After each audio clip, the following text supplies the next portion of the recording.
Yeah, we doing a big chop to the stalkerazzi. Those are the ones I keep blocking. Yeah, they keep watching.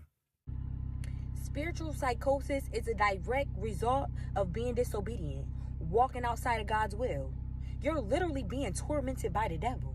It's as if the spiritual world and your world has linked, has merged, right? So some of the things that you see, because God is good and God is in everything, you are figuring out stuff. You are getting a deeper understanding of the world than most other people. But the way your mind is tormented, the way that you're acting out of pocket and you don't even know you're acting out of pocket, you're being tormented.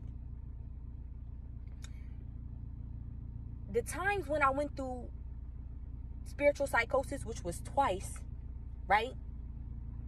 I literally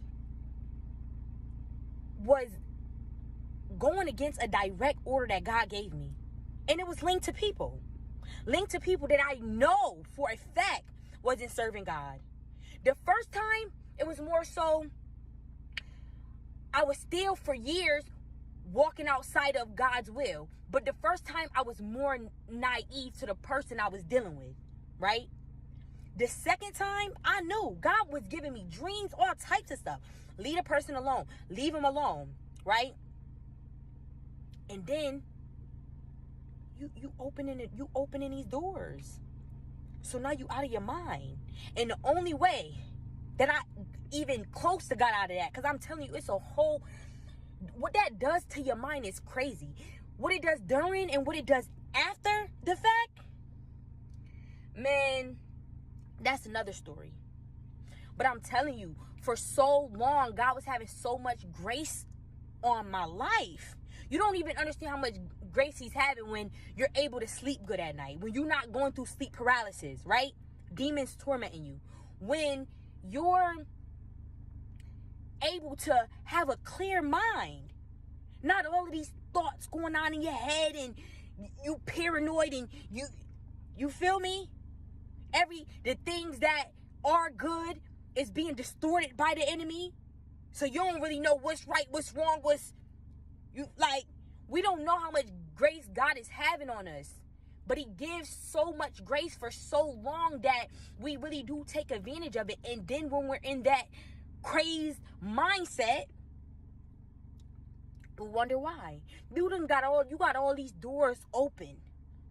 And that's the way for the enemy to get in.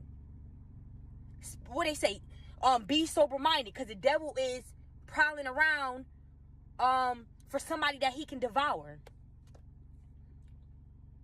So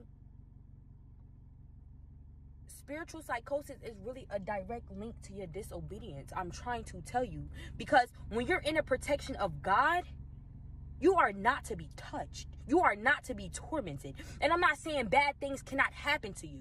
I'm not saying that. But what I'm saying is if you've been through spiritual psychosis, you know exactly what I'm talking about. That is not of this world. It's not. What it does to your mind is something else. So, it's kind of up to us if we want to be under God's hedge. If we want to be protected, if we want to do his will. For real. It ain't no joke, man. I'm telling you. I done been through it to really know, that's not nothing to play with.